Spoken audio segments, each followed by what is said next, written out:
बिस्मिल्लाहिर्रहमानिर्रहीम। दोस्तों, इस वीडियो में हम आइसोथर्मल प्रोसेस और एडियाबैटिक प्रोसेस का फ़र्क बयान करेंगे। तो दोस्तों, आइसो का मतलब होता है सेम, एक जैसा।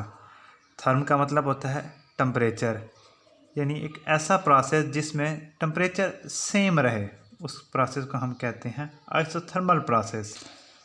अब दोस्तों, दूसरा प्रोसेस है हमारे पास एडियाबैटिक प्रोसेस। एडियाबैटिक दोस्तों ये निकला है ग्रीक वर्ड एडियाबैटोज से।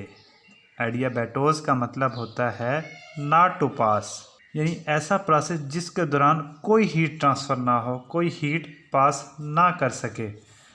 अब दोस्तों, हीट ट्रांसफ़र ना हो सिस्टम के दरमियान और सराउंडिंग के दरमियान। ये मेरे पास दोस्तों मिसाल के तौर पर सिस्टम है, ये उसकी बाउंड्री है, ये अंदर वाला सारा सिस्टम है और ये है सराउंडिंग। अब सिस्टम और सराउंडिंग के दरमियान हीट ट्रांसफ़र ना हो, इसके दो तरीके हैं।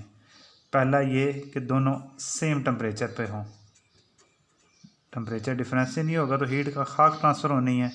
दूसरा ये है कि सिस्टम जो है वो इंसुलेटेड हो, यानी जिस तरह ओवन में होता है कि हमारा जो ओवन का अंदर वाला हिस्सा है वो उसमें हीट होती है, लेकिन बाहर वाली इंसुलेशन इतनी अच्छी होती है कि अगर आप ओवन के साथ भी खड़े हो जाएं तो आपको कोई हीट महसूस नहीं होती।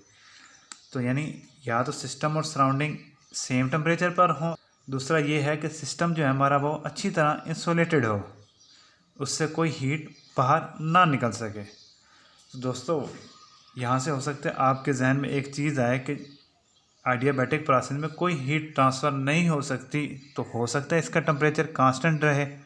और अगर इसका टेम्परेचर कांस्टेंट रहे तो आइसोथर्मल में और एडियाबैटिक में क्या फ़र्क रहा।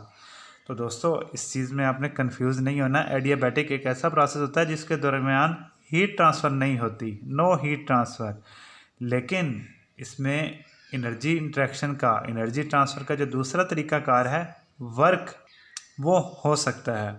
और जब वर्क ट्रांसफ़र होगा तो ये सिस्टम की एनर्जी भी चेंज कर सकता है और इसका टेम्परेचर भी चेंज कर सकता है। मिसाल के तौर पर मेरे पास ये सिस्टम है, इसके अंदर पानी है। अब आप यहाँ पे एक पेडल व्हील लगा दें और आप शाफ्ट वर्क परफॉर्म करना शुरू कर दें, तो क्या होगा, सिस्टम के अंदर एनर्जी जा रही है और सिस्टम की इंटरनल एनर्जी बढ़ेगी तो टेम्परेचर भी बढ़ जाएगा। तो इसमें आपने कंफ्यूज नहीं होना, एडियाबैटिक प्रोसेस के दौरान सिस्टम का टेम्परेचर भी चेंज हो सकता है। ठीक हो गया दोस्तों, मैंने पूरी कोशिश की कि आपको आइसोथर्मल प्रोसेस और एडियाबैटिक प्रोसेस का फ़र्क समझा सकूँ। किसी किस्म का कोई क्वेश्चन है तो please ask in comments. Thank you, good bye.